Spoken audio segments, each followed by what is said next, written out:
Well, the elders met this past Thursday evening, as Amy mentioned, and we spent a significant amount of our time discussing the near future of our country.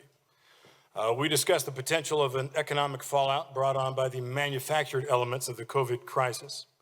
COVID is real, but it is being used to frighten the tar out of American citizens and frighten them into surrendering personal freedoms and to excessive and unreasonable gathering of information on your whereabouts and contacts. Think about the unrequested placement of a COVID tracking system on your cell phone. How many of you even know you've got it?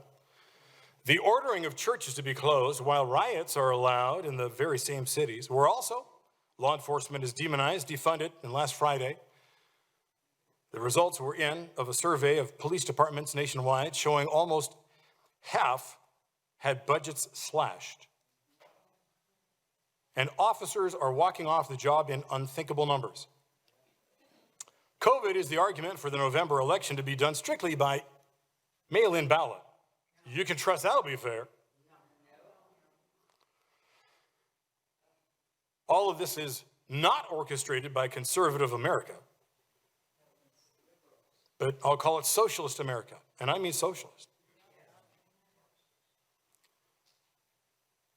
Now, if one pagan pharaoh's two terrifying dreams, warning him of an impending famine as interpreted by Joseph, was enough to cause the nation of Egypt to go into preparation mode to store enough provisions to feed not only Egypt, but the surrounding countries that came to Egypt for food for 7 years when the famine did come, then the extraordinary number of followers of the Lord Jesus Christ having dreams that they believe are from God, of an unprecedented economic, social, political, religious, and military upheaval in our country, should cause the church to go into preparation mode, to store enough provisions and tools necessary to brace itself for what is sure to come, and warn others.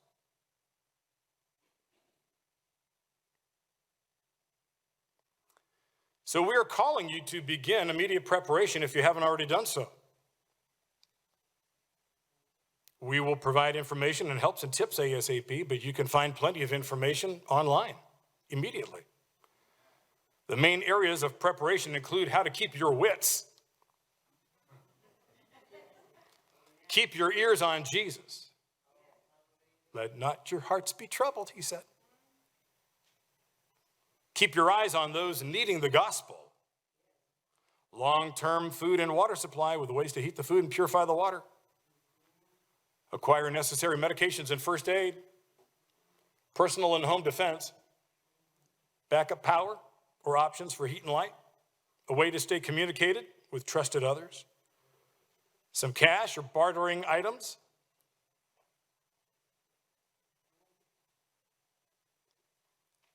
Isn't it strange to hear somebody say this, a pastor say this on a Sunday morning? You never thought you'd hear this on a Sunday morning, would you? You knew it would come, but not the one, huh? Right? Right?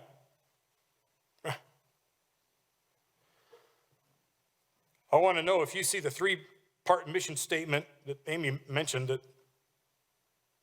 is described in what I just said. You've got to prepare the remnant, raise up watchmen, share Christ with all. I mean, you know what a remnant is, right? It's what remains after something's rough, after a tough time. That's the remnant. Remnants are found in the Bible. And to be part of that remnant, the way you kind of up your chances is, well, preparing for it. I shared, maybe last Sunday, but I know I shared at least last Wednesday or a couple of weeks ago from the Proverbs. The wise man sees trouble coming and prepares for it. The foolish man sees it coming and does nothing and goes on suffering for it.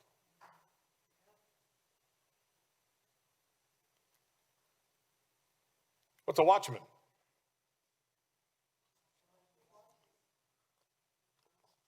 Remember, we read about it in Isaiah, we read about it in Ezekiel. They're not just found in Jerusalem, ancient Israel, they were found in other countries. A watchman is simply somebody that stands watch. There's a guy that would stand on the wall of the city, and actually they would be certain distances apart. They'd surround the city. They'd be standing on the walls. And if they saw trouble coming, they'd blow the shofar, that ram's horn like we got over there. Okay? They blow a horn. And then the nearest watchman on the wall who heard that sound of their horns, they'd blow their horn. They all turn in towards the city. And they'd sound that alarm. That's how you woke up people back in the day. There was no, tornado siren. So it was the shofar. We need to share Christ with people. And when people are anxious and there's trouble, there's crisis, it's actually a good time to share. Especially if you're the one who's not looking like you're all scared and falling apart. And part of how you make sure you maintain your wits is that you prepare. Nothing like being caught unprepared. You want to talk about losing your cool. And I don't think we're lucky enough to be unscathed just because we're in South Dakota. I mean, we've already been affected by what's happening, and as things ramp up, we'll be affected even more. And we may experience less severe outcome that other states will, but we're already forced to wear a mask if we go to Walmart, Safeway, Sam's Club, Starbucks, Lowe's. Think about what is going on. You got to go through drive-up windows at banks, most fast food places. Schools were closed for months, and they probably will be again, even if they open now for a little bit. But listen, if nothing happens come November, no economic collapse, no civil war, no coup, no communist invasion, then you're all ready for a tornado or the next Atlas storm. And you've hopefully, like Joseph, you've simply made enough preparations, not just for yourself, but to relieve some of the hardship of those